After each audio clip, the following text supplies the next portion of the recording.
आपण बघत आहात आवाज कसमादेचा।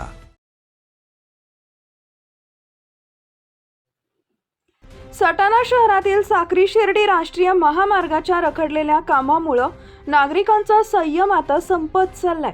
अनेक आंदोलन, बैठका आणि आश्वासनानंतरही प्रत्यक्षात कामाला सुरुवात न झाल्यानं संताप वाढत आहे। बस स्थानक ते कंदाना फाटा दरम्यानचा रस्ता अनेक महिन्यांपासून अपूर्ण आहे। अग्निशमन केंद्र ते बस स्थानक दरम्यान कॉन्क्रीट रस्ता तयार झाला असला तरी डांबरी रस्ता आणि गटारांची कामं अद्याप अधुरीच आहेत। बस स्थानक ते जिजामाता उद्यानापर्यंत मोठमोठे खड्डे पडले असून धुळीमुळे नागरिकांचे हाल होत आहेत। नुकत्याच झालेल्या बैठकीत नामदार दादाजी भुसे यांच्या अध्यक्षतेखाली चर्चा झाली, मात्र कोणताही ठोस निर्णय झाला नाही। यावेळी शिवसेनेचे जयप्रकाश सोनवणे यांनी आक्रमक भूमिका घेत 8 दिवसात काम सुरू न झाल्यास आत्मदहन किंवा जलसमाधीसारखे तीव्र आंदोलन करण्याचा इशारा दिलाय।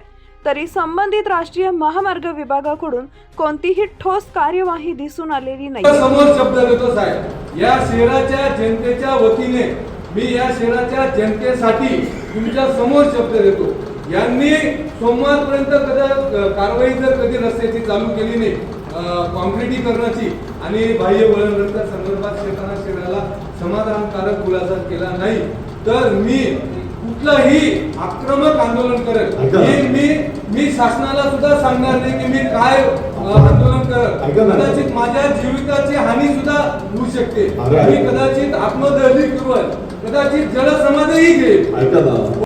बैठकीच्या आधी ठेकेदारानं यंत्रणा दाखल करून डांबर टाकून खड्डे बुजवण्याचं काम सुरू होणार असल्याचा आभास निर्माण केला, मात्र केवळ एका ठिकाणी खड्डा बुजवून यंत्रणा माघारी गेली, यामुळे नागरिकांमध्ये नाराजी अधिकच वाढली।